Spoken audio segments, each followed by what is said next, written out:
আজকে ২টার সময় এমন দৌড়ানিরে খাইছি, মনেটাই চাইলো রাস্তার মধ্যে যাইয়া যদি পক্ষী হইতাম তাহলে উড়ে উড়ে চলে যেতাম খুব তাড়াতাড়ি। মেয়ের স্কুল থেকে আনার কথা ছিল ওর আব্বুর, হঠাৎ করে তার বাইকটা নষ্ট হয়ে গেছে, সে এখন আসতে পারবে না। তারপর আর কি ২০ মিনিট আগে আমারে জানাইছে, আমার তো বাসার কোনো কাজই শেষ হয় নাই, রান্নাও করতেছি মনের সুখে যে আজকে তো আর আমার যাইতে হবে না।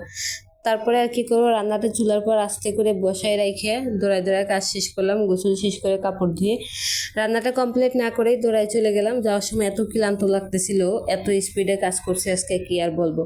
তো যাই হোক, তারপরে মেয়েরে নিয়ে আসলাম, তখন দেখি ফোন দিছি যে মেয়েরে আনতে গেছিল নাকি।